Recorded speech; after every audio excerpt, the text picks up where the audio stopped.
Hoje vocês vão perceber a ausência de alguns trabalhadores da casa, porque eles estão num retiro espiritual para estudos. Esse retiro tem todo início do ano, né?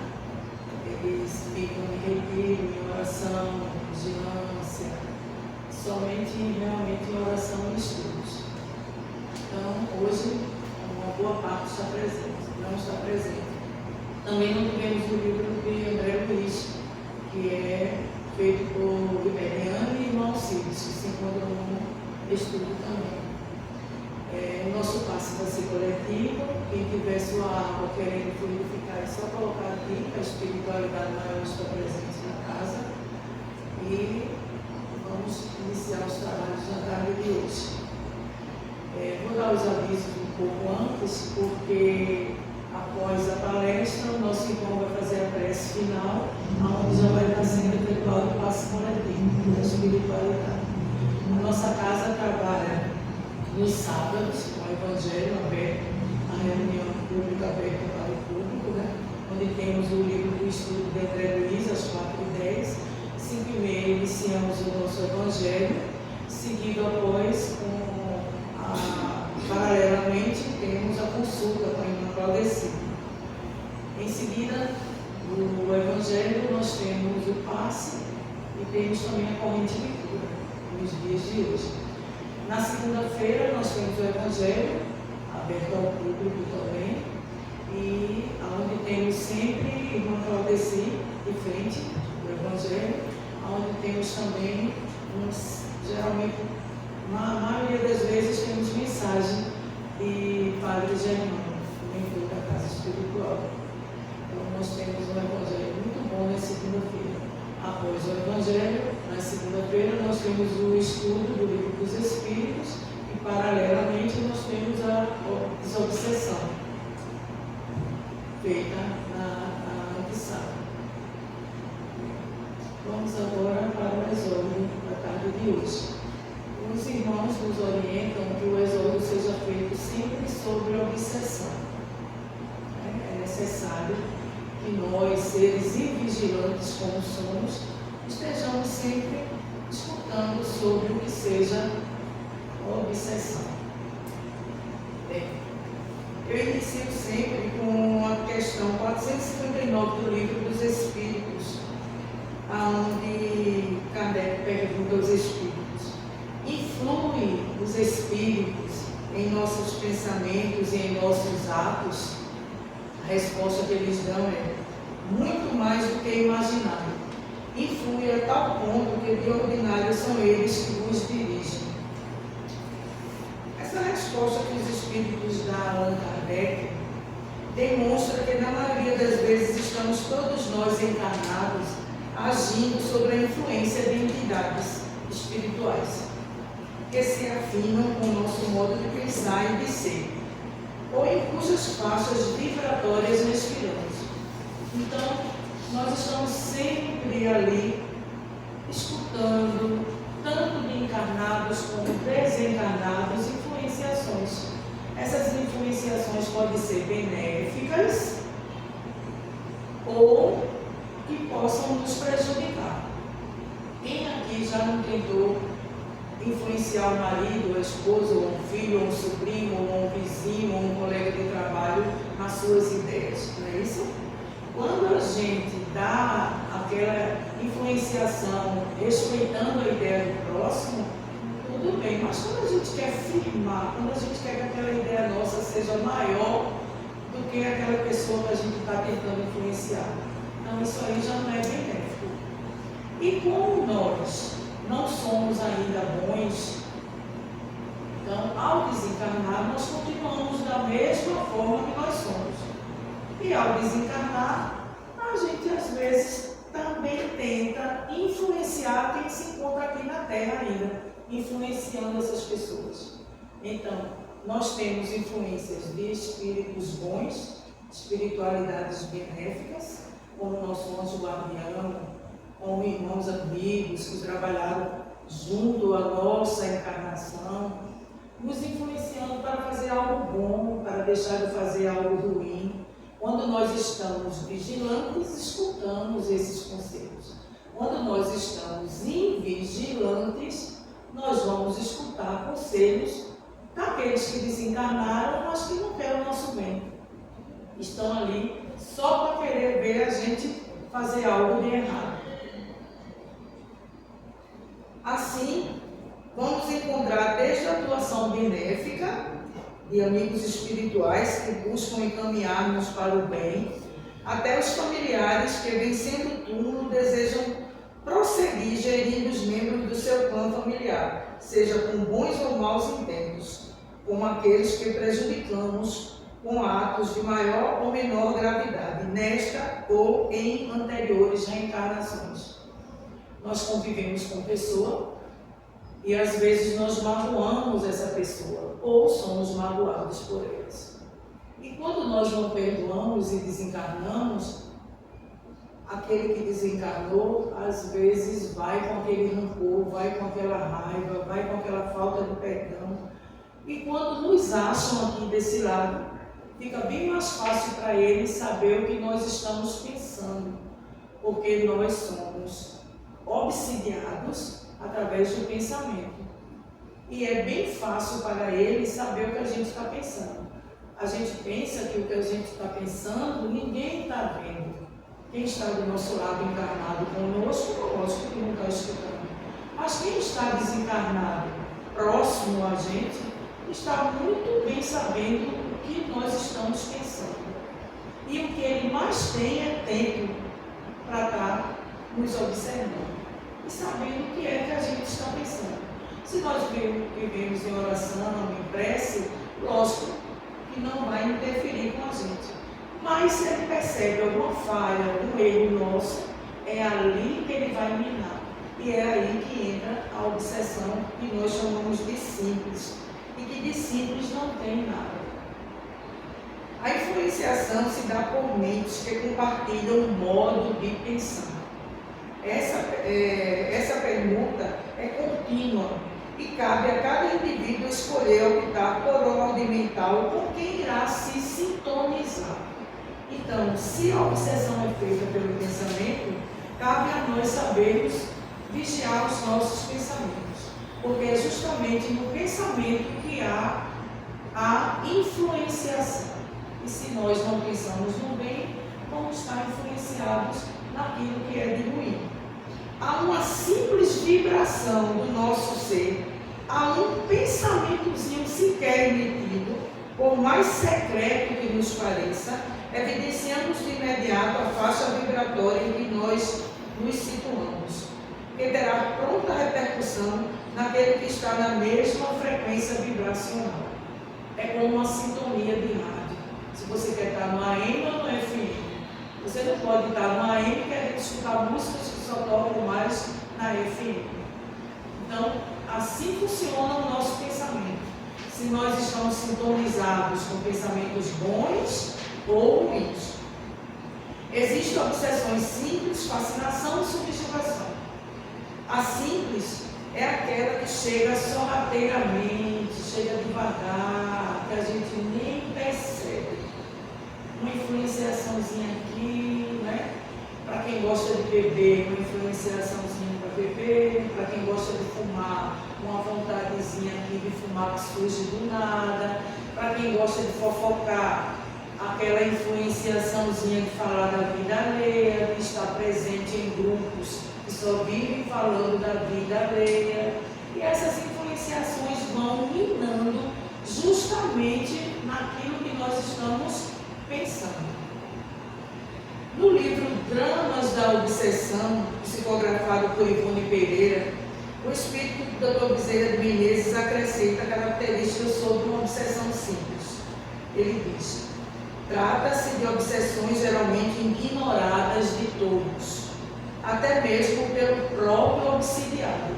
O obsidiado em si, ele nunca vai perceber, ele nunca vai aceitar que está sendo obsidiado. Podemos abrir aqui um parênteses para o médium, aquele que estuda, que está sempre no centro, né? Escutando o Evangelho.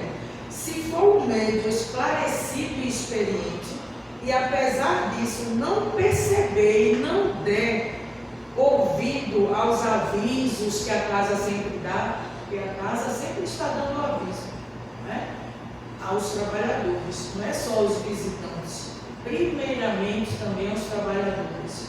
Né? Tudo que eu estou falando aqui, antes de chegar a vocês, chega primeiro aos meus 2 ouvidos, serve primeiro para mim. Então, a gente tem que perceber. Quando o médium não percebe, é um caso de fascinação, onde ele já deve ser afastado para entrar em tratamento. O que produz no obsidiado a obsessão simples? O que uma obsessão simples produz uma pessoa que está obsidiada? Qualquer um. Não altera a faculdade mental, mas age de maneira sorrateira, devagar, vai minando a existência, que está sendo influenciada com o tempo, resulta em privação de energia. Ou seja, a gente tem as influenciações, depois a gente tem uma tristezazinha aqui, um milindrezinho ali, achando que todo mundo está falando da gente, que ninguém gosta da gente, que a gente é perseguido, desânimo, pessimismo, até chegar ao ponto de produzir reações neuróticas. Algumas pessoas, quando a obsessão simples já vai se agravando, começa a ter algumas fobias, algumas manias de perseguição, algumas pessoas começam a ter alguns capoetes, pânico. Tudo isso são sintomas da influenciação. No livro O ABC de Obsessões, da Helena Craveiro Carvalho, existem algumas perguntas sobre a obsessão simples. Primeiro, que consequência a obsessão simples pode gerar? O clima resultante de uma quebra vibratória levaria a vítima cada vez mais a tornar-se vulnerável, com a possibilidade de ligar-se ainda a outros elementos espirituais de baixa categoria, abrindo a consequência de incidentes. Quantas pessoas, às vezes, durante semanas e semanas, passam por certos incidentes, queda, assalto, né, irritações, brigas na família ou no trabalho, então tudo confusões, se mete em confusão. Meu Deus, por que eu me meti nessa confusão? E tudo isso é provas de vigilância. São porque a gente abre, não a janela, abre a porta inteira, sem prestar atenção no que está acontecendo, sendo vigilante, e a gente fica cada vez mais perto de outros irmãos desencarnados que se encontram aqui na Terra justamente para diversão, ainda não evoluíram, ainda não aprenderam, e estão ali influenciando a coisas ruins, a que haja briga, a que haja confusões, essas coisas. Mas, outra pergunta, se a prece auxilia, por que se não vale de recurso inestimável? Resposta, geralmente pessoas invigilantes e obsidiadas muito não têm o hábito da prece. Primeiro porque o desânimo lhe invade o íntimo, e muitas vezes os perseguidores ficam impedidos de orar. Quantas vezes, às vezes, a gente esquece de orar?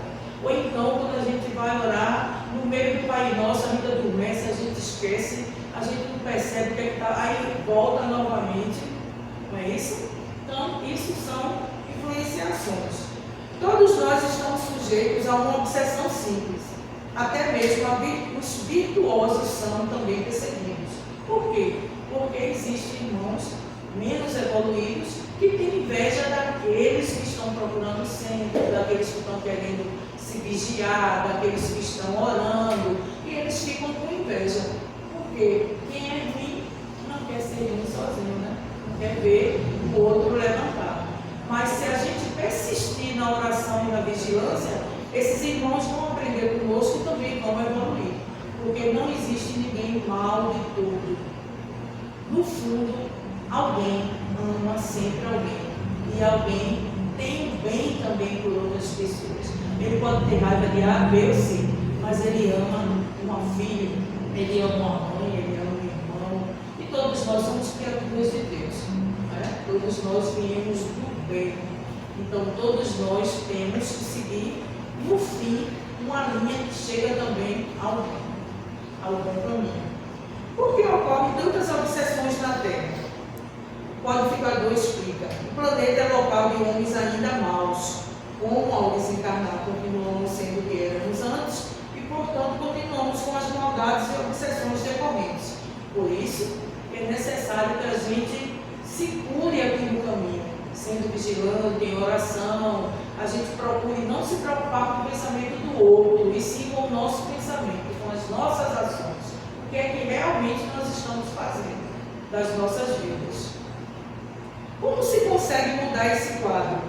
Pela moralização do homem. Onde é que nós somos afetados? Na nossa moral.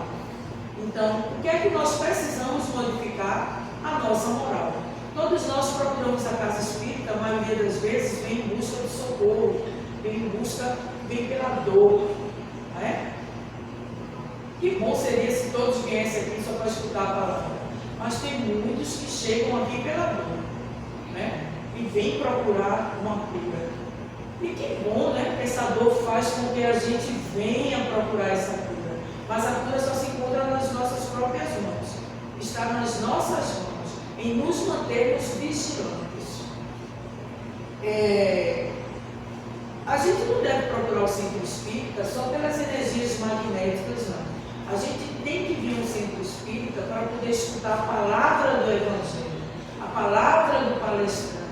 Porque essa palavra do Evangelho, muitas vezes, quando vem, cai de cheio na gente, né? Quem aqui já não se identificou com a palestra e disse, poxa, isso acontece comigo? Então, está aqui o caminho também para nos guiar, está aqui a bússola para nos guiar. A gente vem sim à procura de ajuda, de uma consulta, do passe magnético, da água fluidificada, mas o principal também é o Evangelho.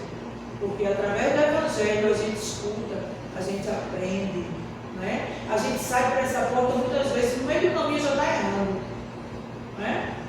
Já está arrumando uma briga, porque alguém estacionou na frente do nosso carro, porque o carro demorou a vir nos buscar, ou porque um parente demorou a vir nos buscar. Aí já vai errando. Mas se a gente lembra do Evangelho, a gente diz, poxa, saí de onde? Da casa espírita. O que eu aprendi hoje? Então vamos prestar mais atenção nas palavras, né? Essas palavras que vão nos modificar. Porque o que está valendo é a nossa moralização. A gente tem que se modificar, modificar os nossos pensamentos, observar onde é que eu estou errando para poder melhorar como pessoa. Bem, pedimos a todos agora que fechem os nossos olhos para fazer a prece inicial. Senhor Deus, Senhor Jesus, pedimos, Senhor, na tarde e noite de hoje, para que estejamos vigilantes, para que possamos prestar atenção na palavra do Evangelho de hoje.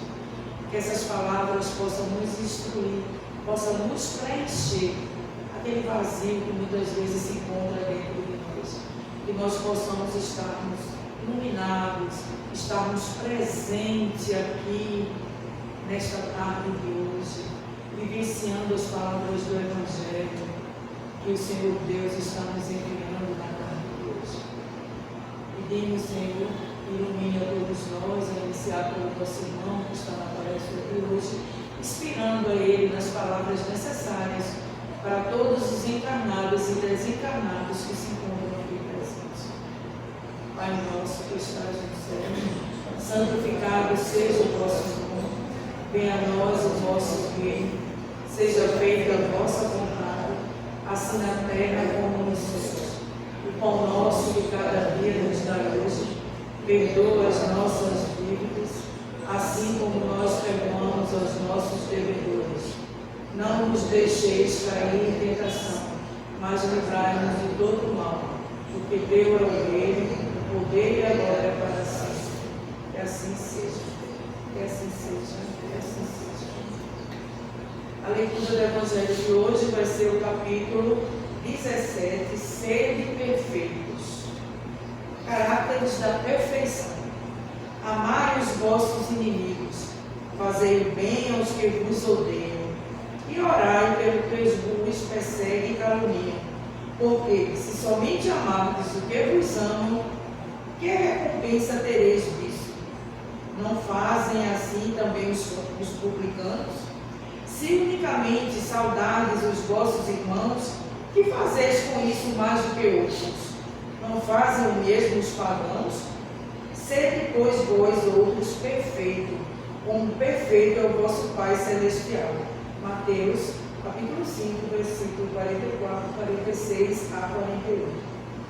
Pois que Deus possui a perfeição infinita em todas as coisas. Esta preposição, sede perfeitos como perfeito é o vosso Pai Celestial, tomada ao pé da letra, presuporia a possibilidade de atingir-se a perfeição absoluta. Se a criatura fosse dada ser tão perfeito quanto o Criador, tornar-se-ia ele igual a este, o que é inadmissível. Os homens a quem Jesus falava não compreenderiam essa nuance, pelo que ele se limitou a lhes apresentar um modelo e a dizer-lhes que se esforçassem pelo alcançar. Aquelas palavras, portanto, devem entender-se do sentido da perfeição relativa, a de que a humanidade é suscetível, que mais a aproxima da divindade. Em que consiste essa perfeição? Jesus o diz: em amarmos os nossos inimigos, em fazermos o bem aos que nos odeiam, em orarmos pelo que nos perseguem. Mostra ele, desse modo, que a essência da perfeição é a caridade, na sua maior ampla acepção, porque implica a prática de todas as outras virtudes. Com efeito, se observam os resultados de todos os vícios e mesmo dos simples defeitos, reconhece-á nenhum haver que não altere mais ou menos o sentido da caridade, porque todos têm seu princípio no egoísmo e no orgulho, que eles são a negação. E isso porque tudo que sobreexcita o sentimento da personalidade destrói, ou pelo menos enfraquece os elementos da verdadeira caridade, que são a benevolência, a indulgência, a abnegação e o devotamento. Não podendo o amor do próximo, levado até o amor dos inimigos, aliar-se a nenhum defeito contrário à caridade. Aquele amor é sempre, portanto, indício de maior ou menor superioridade moral, onde decorre que o grau da perfeição está na razão direta da sua extensão. Foi por isso que Jesus, depois de haver dado a seus discípulos as regras da caridade, no que tem de mais sublime, lhes disse: sede perfeitos, como perfeito é vosso Pai Celestial. Passamos agora a palavra ao nosso irmão Heleno, que vai proferir a palestra da tarde de hoje. Muita paz.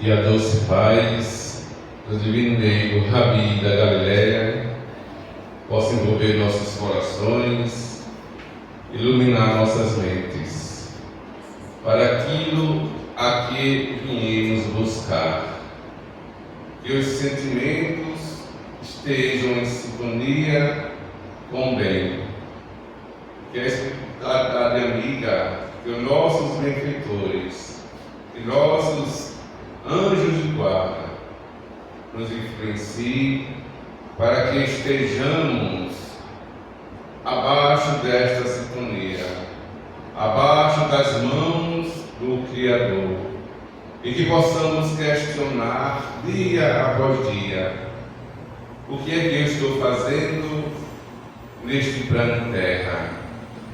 Qual o ensinamento estou tirando de todas essas boa nova que o Mestre nos ensinou?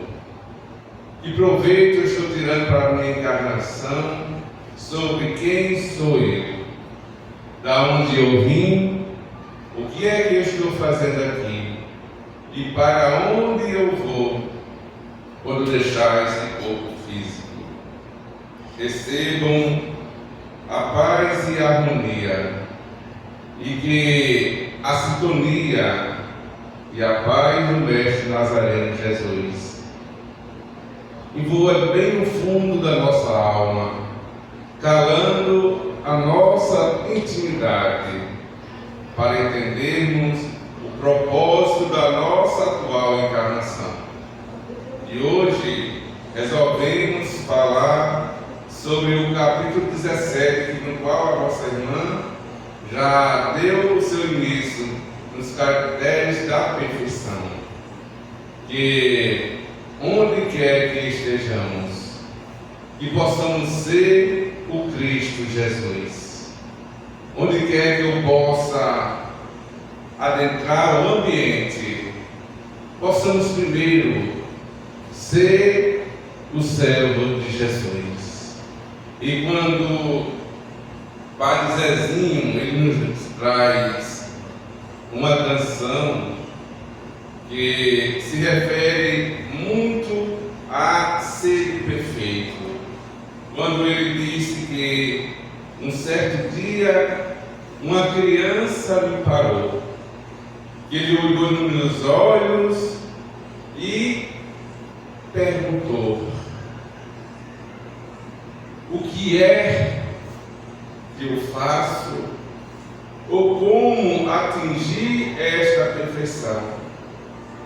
Tirando para este lado do nosso comentário de hoje, o que é que eu faço para ser um espírito perfeito? Sabedor de como na lição estudamos, perfeito só Deus, absoluto, onipotente, onisciente, onipresente. Mas que a cada momento estamos trabalhando para um dia alcançarmos a perfeição. Mas devemos sempre questionar: e o que é que eu estou fazendo? Eu estou me modificando?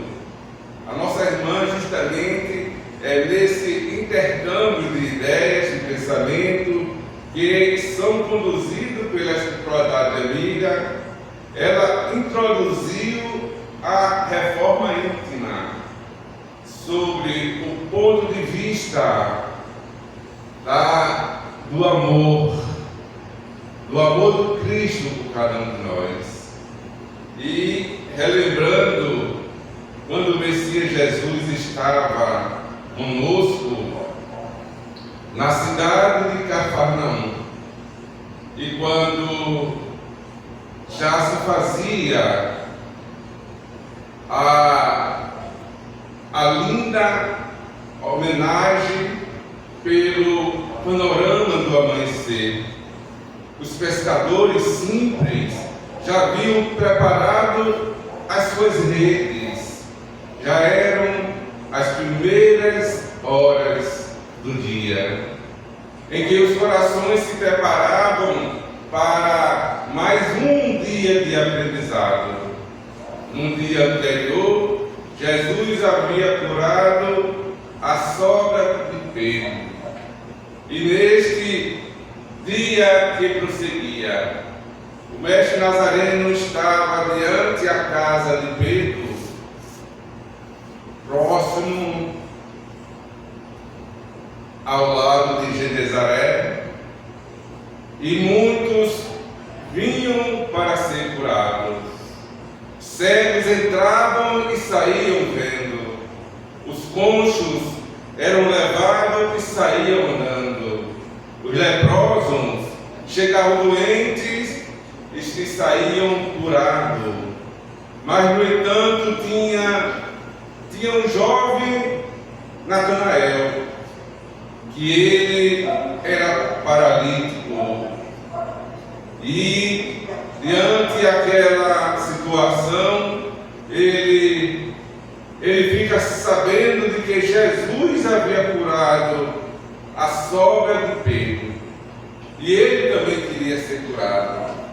E ele vai, junta-se o seu amigo, os seus amigos, e observa que naquela casa pequena de Pedro não dava para entrar mais ninguém, principalmente a um paralítico levado sobre a cama.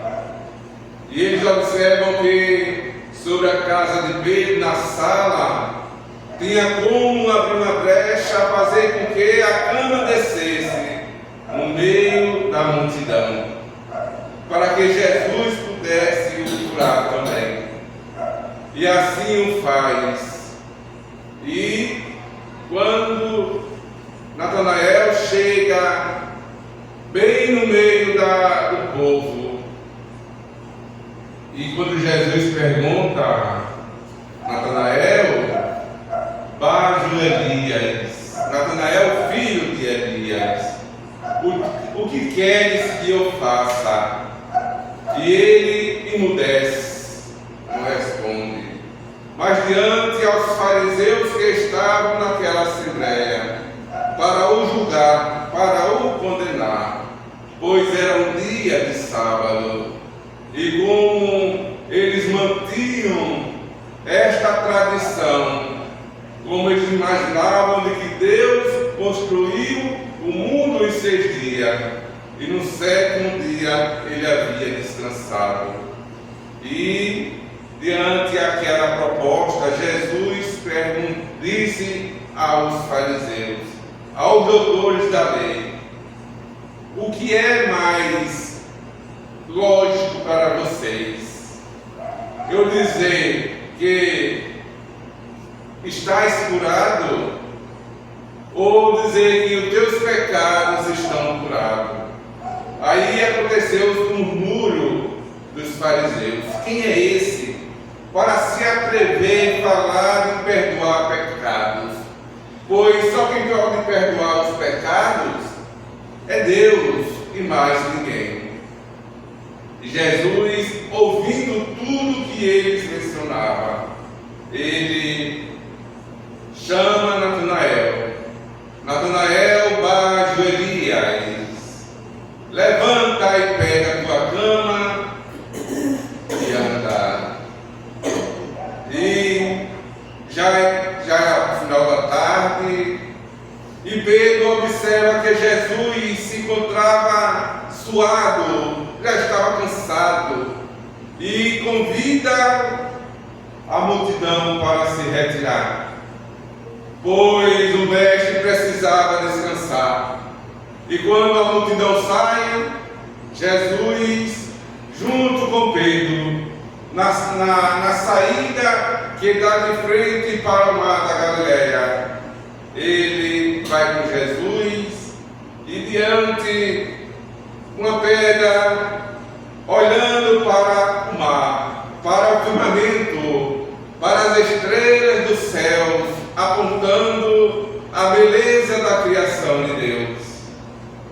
E diante a exatidão da satisfação de Pedro ter em sua casa o Messias Jesus, ele estava tão feliz, mas ele observa que algo estava diferente.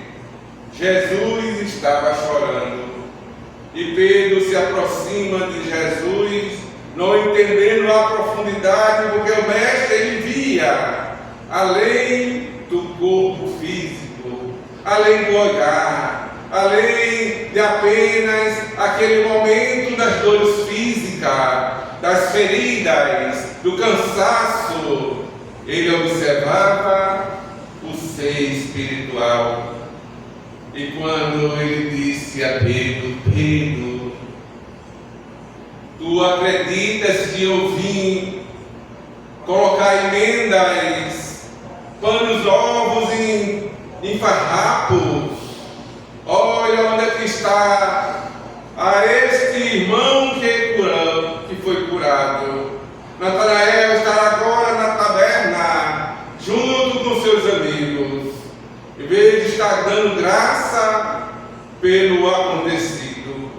São pessoas que ainda não atingiram a compreensão, e o que permanece é apenas as coisas materiais.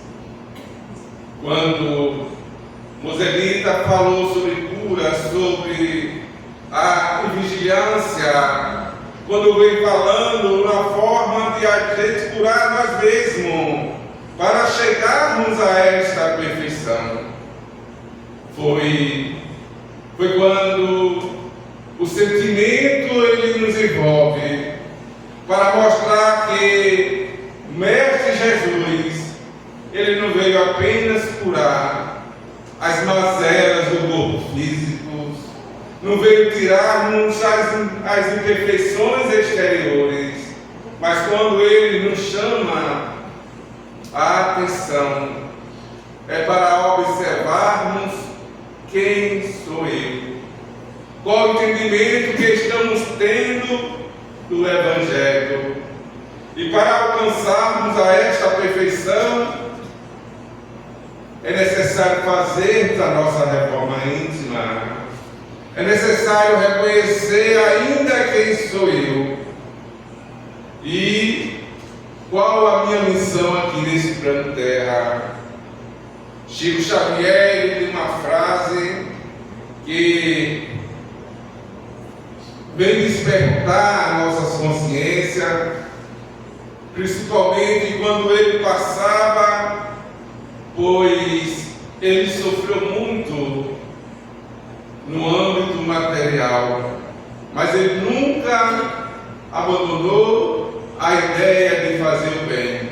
Ele nunca abandonou a ideia de ser uma pessoa melhor, de trabalhar a si mesmo para encontrar esse Cristo dentro dele. Aquilo que Paulo de Tarso disse quando já descobriu o ser cristão, quando ele descobria que Jesus ele era o caminho, a verdade e a vida, e quando ele disse que não sou mais eu que vivo, mas é Jesus que vive em mim. E Chico ele disse: embora ninguém possa voltar atrás e fazer um novo recomeço, qualquer um pode fazer um novo fim. É uma reforma íntima. É sabedor de que somos espíritos imortais, que somos construtores do nosso amanhã. E para enfrentarmos, para encontrarmos esta perfeição, é necessário vencer a eu mesmo, o que Sócrates havia nos deixado há mais de 400 anos antes de Cristo. O que na questão 919 no Livro dos Espíritos, Kardec pergunta ao Espírito de Verdade. Na questão 919, qual o motivo que nos faz a sermos pessoas melhores, a sermos espíritos melhores, a construir um mundo melhor, a sermos um espírito construtor do amanhã? O que devemos fazer para encontrarmos Jesus diante da multidão? O que é que nos faz ainda recalcitrar no erro e nas faltas, entendendo que a perfeição que estamos buscando começa com o nosso autoaperfeiçoamento. E quando Santo Agostinho responde: conhecer a si mesmo. É você conhecer quem você é. É você conhecer as suas necessidades de amar, a sua necessidade de buscar ser um espírito melhor. E ser melhor hoje do que fomos no dia de ontem. E ser os melhores amanhã do que ainda não aprendemos a ser hoje. É você construir um mundo onde o amor e a paz ele está presente em todos os lugares. Que está dentro de mim, está dentro de você. E que o que eu estou fazendo hoje vai ser importante para a minha evolução espiritual. Quanto de nós, trabalhadores da última hora, que nos conceituamos sempre, ainda não entendemos o que é fazermos a reforma que é reconstruir-se, moldando o nosso perispírito. Sabedor de que, quando Kardec pergunta na questão 132, qual o objetivo da encarnação dos espíritos? E o Espírito de Verdade responde: Deus lhe impõe a encarnação com o fim de fazê-lo chegar à perfeição. Mas para alcançarem essa perfeição, tem de sofrer as vicissitudes, as existências corpóreas. Nisto é que consiste a expiação. E quando Kardec vai mais além na questão 785, qual o maior obstáculo ao progresso espiritual? Qual o entrave para a nossa perfeição moral e espiritual? E o Espírito de Verdade responde: o orgulho e o egoísmo. Por que é tão difícil? Porque Jesus, naquela época, ele veio mais para os simples, para os pobres, para os ignorantes. Porque até então, a riqueza do mundo, os príncipes do mundo, os fariseus doutores do mundo não o aceitaram. Porque quando Jesus diz que veio com o intuito de trazer o reino de Deus, o fariseu Anás, ele diz: que pensas tu que é o reino de Deus?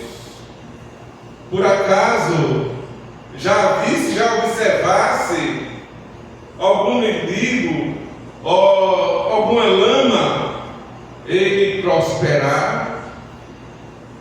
E quando o Mestre Jesus, com a sua humildade, ele vem mostrar: eu vim para trazer ao homem a relação para com Deus, o reino que eu venho trazer.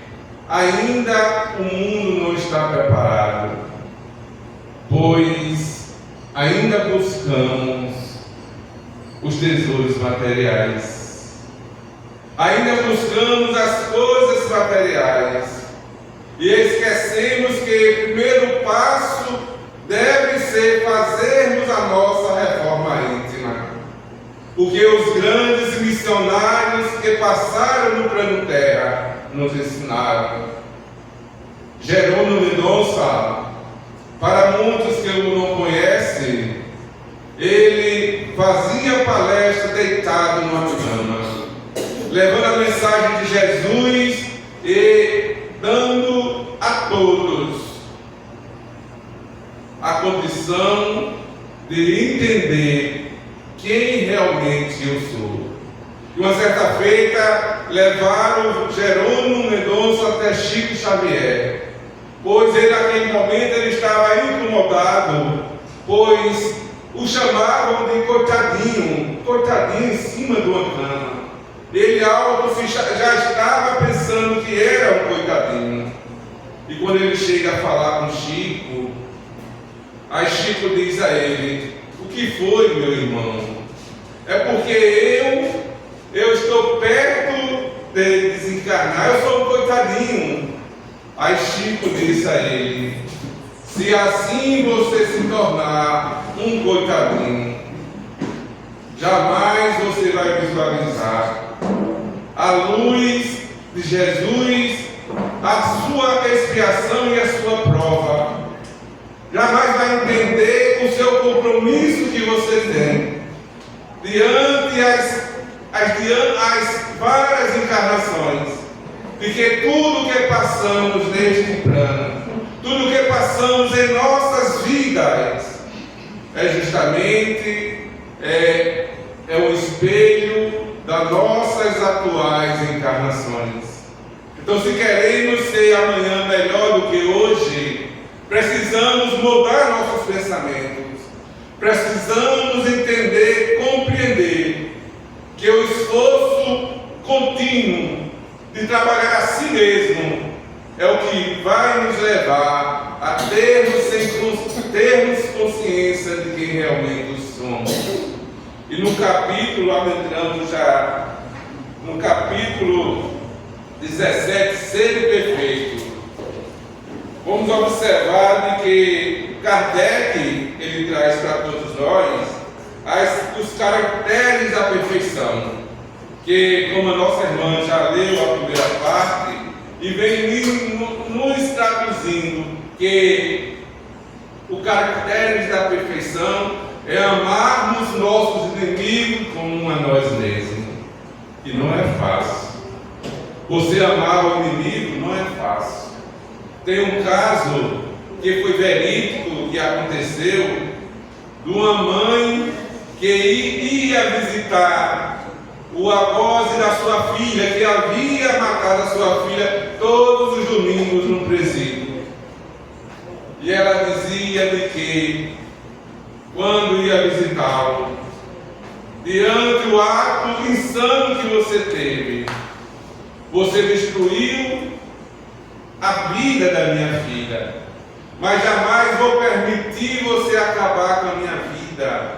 Pois se eu lhe odiar como você tirou a vida da minha filha, você aos pouquinhos, a dor, a vingança irá destruir-me e evitar o amor florescer no meu coração e na minha alma. E todos os domingos ele ia visitá-lo. E quando ele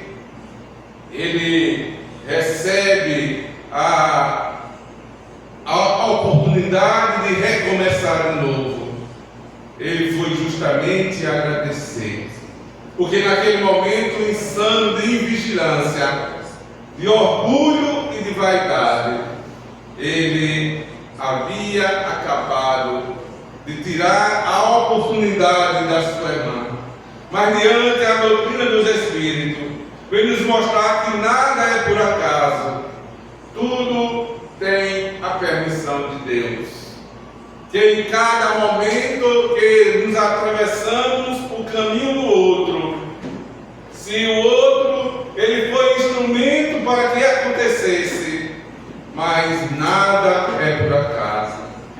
Dentro do livro que estudamos, na lição Remorso, observamos isso do Padre Germano.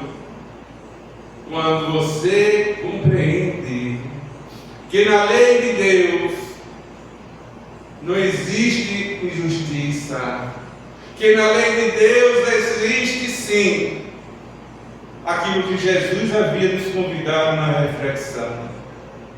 Antes de depositar as tuas oferendas no gasofilaço, vai e reconcilia com o teu próximo, reconcilia com o teu inimigo, para que isso não proceda de encarnações a encarnações. E o convite que Edivaldo me deixou, contando a sua própria lição do inimigo obsessor de mais de 400 anos. E só esta teia só foi desmanchada através do amor que Edivaldo tinha pela humanidade. Quando Edivaldo ele recebe na casa do caminho uma criança que nenhuma das encarnações era a mãe daquele obsessor. E quando aquele obsessor observa Edivaldo cuidando daquela criança, mesmo sendo a criança escurinha, que ninguém queria, mas Edivaldo amando-a, porque sabia que ali, quando Joana de Ângeles lhe aparece, dizem que essa é a grande oportunidade para que o amor vencesse o ódio. E é neste ato em que aquele obsessor de mais de 400 anos, ele passa a trabalhar com Edivaldo, a ajudar Edivaldo. É o amor que reverte o ódio como Francisco de Assis nos ensina que é dando que se recebe, que é perdoando que se é perdoado. E só aprendendo a amar que iremos vencer os adversários das longas e longas existências. É só aprendendo a amar que um dia seremos anjos, como o próprio Jesus nos ensinou, quando ele disse que um dia todos vós serão anjos. Quando ele disse: vós sois deuses, mas não é Deus absoluto, que Deus é o nosso Pai Criador. É aquele que não teve início e jamais terá fim. E quando ele disse que brilhe a vossa luz, era início, era a ferramenta para alcançarmos a perfeição, para sermos amanhã melhor do que somos no dia de hoje. Porque hoje somos melhores do que já fomos há 100 anos atrás. Hoje somos melhores do que muitas encarnações atrás, em que jogávamos pedras no outro, que atirávamos no outro, que utilizávamos a aquisição para matar o outro, para levar muitos ao suicídio. E hoje já temos a consciência já despertando, não desperta ainda. Porque se tivéssemos a consciência desperta, não estávamos aqui neste plano de expiações e provas, a não ser que fosse em missão, como nosso Chico Xavier, como Madre Teresa de Calcutá, como um grande pacificador da Índia, Mahatma Gandhi, como Irmã Dulce aqui da Bahia, como Bezerra de Menezes, que tanto aprendeu com Cristo desde o momento quando ele ainda era um cobrador de imposto, quando ele era Zaqueu, e quando ele aprende com Jesus, mesmo da sua pequena estatura, e precisa subir uma figueira para ver o Cristo passar. E quando Cristo disse: é necessário que desça para que eu possa adentrar a sua casa. E a partir daquele momento ele tornou-se um homem novo, tornando-se o 13º discípulo de Jesus, quando o nosso irmão Judas Iscariote, que ele entregou Jesus por 30 moedas de prata, ele se suicida. E o nosso irmão, ele vem trabalhando como trabalhou no Rio de Janeiro, como médico dos pobres, pois ele já entendeu Jesus. São esses missionários que compreendeu o ser perfeito, é procurar reconstruir-se sem destruir o outro. E quando Kardec vem trazendo sobre o homem de bem, quando eu faço uma palestra sobre o homem de bem, eu começo a diminuir cada vez mais, pois as características do homem de bem para alcançar a perfeição, você vai ver se há como eu estou distante destas características. Como o tempo já está avançando, vou ler algumas só para entendermos. Quando Kardec diz que o verdadeiro homem de bem é o que cumpre a lei de justiça, de amor e de caridade, na sua maior pureza. É aquele que interroga a sua consciência sobre seus próprios atos. É aquele que deposita fé em Deus. Sabe que sem a sua permissão nada acontece. Tem fé no futuro, razão porque coloca os bens espirituais acima dos bens temporários. Quando a gente começa a, em cada frase desta, se questionar: como é que eu estou agora diante a essa proposta de Cristo? Diante dessa proposta destes do Consolador prometido, de que o verdadeiro homem de bem é aquele que cumpre a lei de justiça. E será que estamos fazendo isso ao longo da nossa jornada? E ele vai mais além quando ele nos chama a atenção nos bons espíritas. E quando Kardec, no final, ele diz assim: reconhece-se o verdadeiro espírita pela sua transformação moral e pelos esforços que emprega para domar as suas inclinações más. É muito difícil, mas não é impossível, porque o Cristo nos conhece a cada um de nós. Quando ele respondeu a Natanael, quando desceu daquela casa de Pedro, ele disse: Natanael. E Natanael disse: tu me conheces, tu sabes quem eu sou? Natanael, o bom pastor, ele conhece todas as suas ovelhas e sabe os pensamentos de cada uma delas. Quando adiantarmos os passos e encontrarmos esta resolução dentro de mim mesmo, que o Cristo me conhece, ele sabe quem eu sou e sabe ainda as minhas más inclinações. Quando o grupo acorde aqui da Paraíba, ele traz essa melodia de que um dia todos nós seremos anjos. Quando ele diz: qual de nós não temos defeitos? Qual de nós não temos virtude? Precisamos agora fazer a nossa diferença, encontrar que o outro, ele é o nosso próximo, o nosso irmão. E que, como Paulo de Tarso diz, só a tua graça não basta. Quando tivermos a consciência, mesmo diante do nosso sofrimento, diante das nossas dores, diante das nossas invigilâncias, percebermos que em tudo tem o dedo de Deus.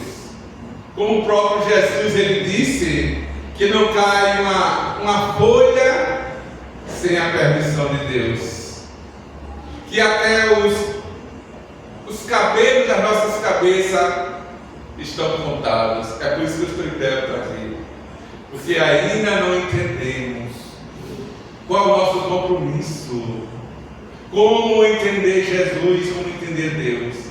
Tem uma melodia que diz também que ninguém explica Deus. E será que compreendemos? Será que entendemos a vontade de Deus no nosso Pai maior? O salmista Davi, no Salmo 139, ele faz esse alerta, essa advertência e essa certeza de que nunca estamos sozinhos. Quando ele diz que, Senhor, que até na melodia vamos encontrar: eu sei que tu me sondas, eu sei que tu me amas, que tu me conheces, tu sabes o meu andar, o meu deitar, o meu caminhar. Como posso esconder a tua face? Se eu subo aos céus, lá tu estás. Se eu desço nas profundezas do mar, lá te encontro. Até nas minhas trevas, no momento mais ínfimo da nossa dor, tu também estás presente. E como não adiantar os nossos pensamentos, nos deleitarmos sempre na vida desses que foram os grandes missionários da terra? Como não entender o Pedro, que mesmo negando Jesus por 3 vezes antes que o galo cantasse, no seu momento de redenção, quando chegou o seu momento, ele disse: eu não sou digno de morrer como o meu Messias, como Jesus. E ele pede para ser crucificado de cabeça para baixo. Como não entender a Maria Madalena, quando naquele momento crucial, quando ela era ainda uma mulher da vida, ela vai até Jesus e Jesus: Maria, e tu me conheces, Senhor? Eu conheço todas as minhas ovelhas. Ele sabe quem você é. Ele sabe dos seus defeitos, Ele sabe da sua inferioridade, Ele sabe do seu declínio. É por isso que Deus não condena, Deus não perdoa.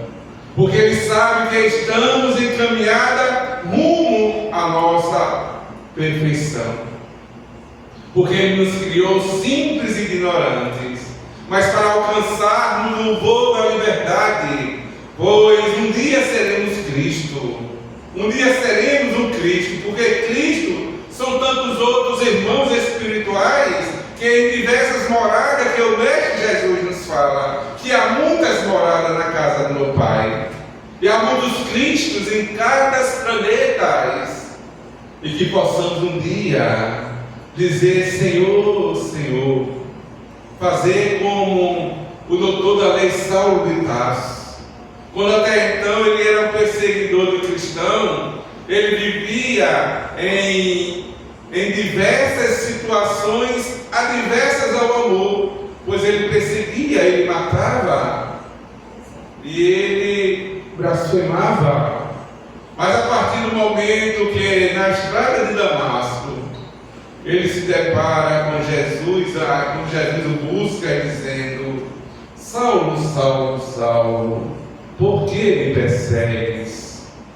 E quando diante daquele momento, foi um minuto, como o irmão Claudeci diz, um minuto, ele diz: o que queres que eu faça? Pois esses somos nós, que diante das nossas encarnações estamos fazendo muitos negativos, somos invigilantes, somos espíritos imperfeitos. Mas ao encontrar com Jesus, reencontrar com Jesus, aí possamos dizer: o que queres que eu faça, Senhor? Que possamos ser convidados a sermos o Francisco de Assis, que mesmo diante João Evangelista, quando Jesus convida para ele retornar ao plano terra, para reconstruir a sua igreja, para retomar a base do cristianismo, pois as coisas materiais, a descrença no próprio Jesus era demais. E no momento da escuridão, vem Francisco de Assis reconstruindo, fazendo o seu melhor, fazendo aquilo que Jesus havia pedido: reconstrói a minha igreja. Fazer feito Madre Teresa de Calcutá, ao passar de frente ao altar, e ela sempre, ao passar, ela sentia Jesus falar no seu íntimo: eu tenho sede. E quando ela passa de trem pela cidade de Calcutá, ela vê a miséria humana, vê quantas crianças abandonadas, quantos velhos abandonados, quantos leprosos jogados no chão, quantos tuberculosos. E ela pensa, reflete e rememora aquele pedido de Jesus: tenho sede. E a partir daquele momento, ela passou a viver com os leprosos, com aqueles enfermos, mesmo não sendo bem aceitada. Porque antes de desencarnar, pergunta a ela: quem é seu Deus? Ela responde: meu Deus é você. Qual a sua religião? A minha religião é o amor. Foi isso que Jesus havia pedido a ela quando ainda era Maria Madalena. Quando Jesus disse a ela: mulher, ama aos teus filhos. E ela disse: como se eu não tenho filhos? Aí Jesus diz: quando eu digo para você amar os seus filhos, é para você amar os filhos que não têm mãe e as mães que não têm filhos. E nisso, ela viveu com os leprosos durante 10 anos antes de se tornar leprosa, ensinando a todos a mensagem de Jesus. O que é bem-aventurado aos que choram, aos que sofrem. O que é bem-aventurado àqueles que anseiam, que vivem, que sofrem por perseguição em meu nome. O que é bem-aventurado os simples de coração. O que é bem-aventurado os pacíficos. É isso que Jesus vem nos mostrar. É isso que a doutrina dos Espíritos, o Consolador prometido, vem nos trazer. Para sermos um Espírito melhor. Para alcançarmos a nossa perfeição. Não sermos feito Deus. Que jamais chegaremos a essa perfeição absoluta. Mas diante a nossa invigilância, somos nesta condição relativamente, pois estamos na jornada, fazendo o nosso melhor. E para finalizarmos aqui, eu peço permissão a vocês, que tem um texto que foi atribuído a William Shakespeare, que é o Menestral, que tem tudo a ver com a reforma íntima, tem tudo a ver com o texto, o trabalho que executamos no dia de hoje. Que ele diz, com a minha emoção: depois de algum tempo, você aprende a diferença, a sutil diferença entre dar a mão e acorrentar uma alma. E você aprende que amar não significa apoiar-se, e que companhia nem sempre significa segurança. E começa a aprender que beijos não são contratos, e presentes não são promessas. E começa a aceitar suas derrotas com a cabeça erguida e os olhos adiante, com a graça de um adulto e não com a tristeza de uma criança. E aprende a construir todas as suas estradas no hoje, porque o terreno do amanhã é incerto demais para os planos, e o futuro tem o costume de cair em meio ao vão. Depois de um tempo você aprende que o sol queima se ficar exposto por muito tempo, e aprende que não importa o quanto você se importa, algumas pessoas simplesmente não se importam. E aceita que não importa quão boa seja uma pessoa, ela vai feri-lo de vez em quando. E você precisa perdoá-la. Por isso, aprende que falar pode aliviar dores emocionais. Descobre que se levam anos para se construir confiança e apenas segundos para destruí-la. E que você pode fazer coisas em um instante, das quais se arrependerá pelo resto da vida.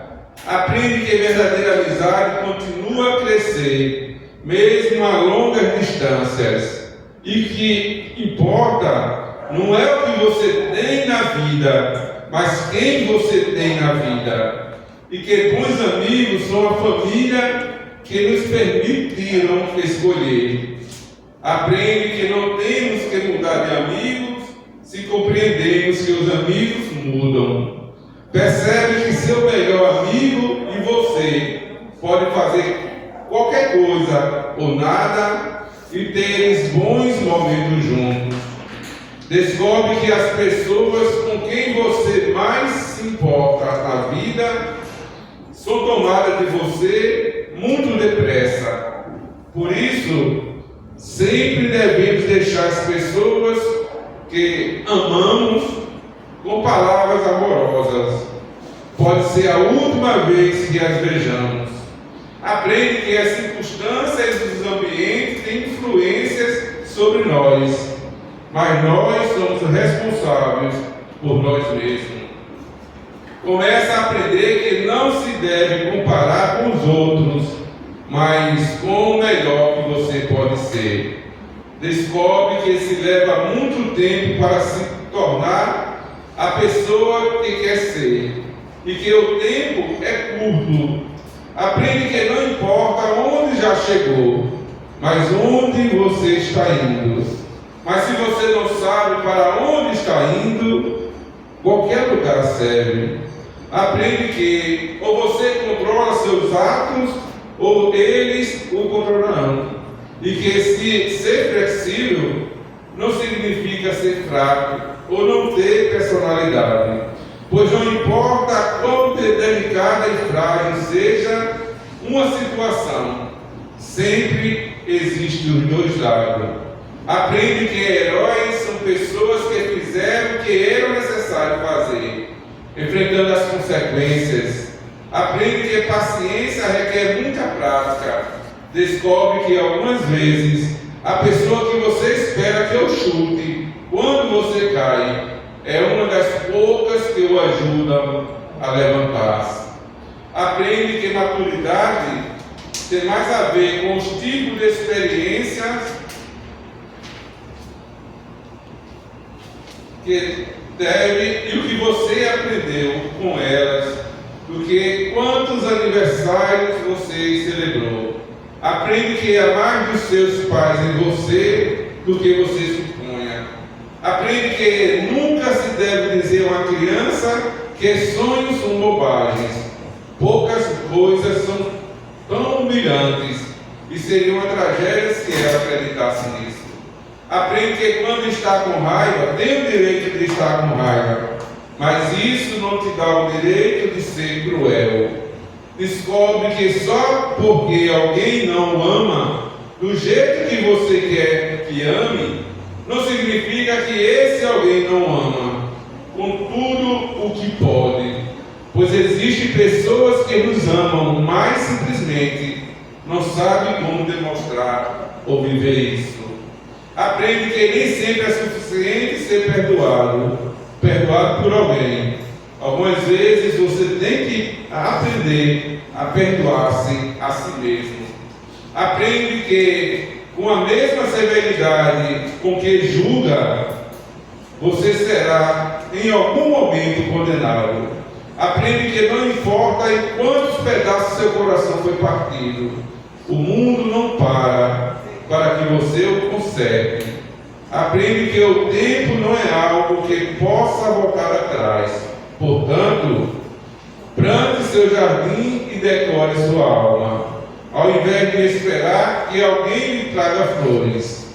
E você aprende que realmente pode suportar, que realmente é forte e que pode ir muito mais longe depois de pensar que não se pode mais e que realmente a vida tem valor e que você tem valor diante da vida. Esse é um texto muito belíssimo. Eu gostaria de deixar para cada um de vocês com feliz 2026 e que possamos aprender que ser bom é uma essência que trazemos, que fazer nossa reforma íntima precisamos do outro, precisamos amar.